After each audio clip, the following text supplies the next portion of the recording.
I thank her for the extraordinary work she has put in over the years. Mr. Speaker, Madam Speaker, President Zelensky, a brave leader of a determined people defending their democracy and international law, warned us today that the resources we sent his people in their fight for freedom have run out. 2 legislative days remain to deliver urgent aid to Ukraine and to Israel. If we leave town on Thursday, we will have to wait a month until we get another opportunity. Our allies cannot afford the wait. Neither can we.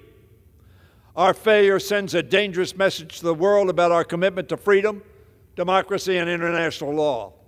Each week, reluctance over resolve. Each day, doubt over determination. Each hour, division over decisiveness. Each minute, continuation over conviction. Our allies watch in dismay, our adversaries in delight, as the beacon of democracy that is America dims in the face of the gathering storm.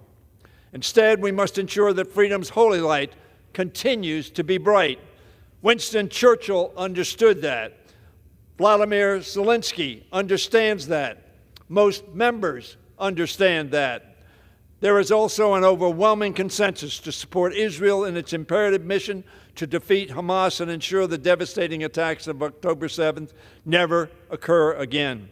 If we do not pay the price of freedom with money and material now, then we may well pay it with American blood and lives later. We ought to be thankful that we have that choice. Our allies do not. Mr. Speaker, I just read a story about a Ukrainian deminer who lost his leg while clearing Russian mines on September 22nd. He is now out doing the same thing on his prosthetic leg. He risked life and limb, and he volunteered to do so again. The sacrifice this Congress must make pales in comparison. Mr. Speaker, I think of the mother in Western Ukraine I just read about, lost 2 sons. The burden we must bear does not compare to theirs. A significant majority of this House remains, as has been said by Republicans and Democrats, united in our determination to see Ukraine prevail. We came here not as Democrats or as Republicans, but as people who recognize this threat for what it exists, an existential one. We are the majority in this House. Until the Speaker gives us clean vote, however, we cannot act on this consensus. Madam Speaker, the Speaker introduced a bill in the 115th Congress, said 1 subject per bill. Mr. Speaker, follow that premise that you asked us to support. I urge the Speaker not to allow an important but unrelated goal to prevent us from doing what is necessary to achieve a victory for our own national security and the security of the free world.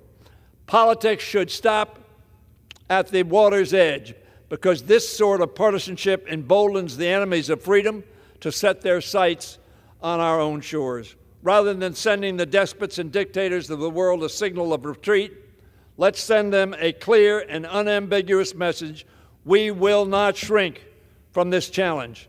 Our action is not worthy of the land of the free and the home of the brave. America is better than that, and I yield back the balance of my time. Thank the gentleman.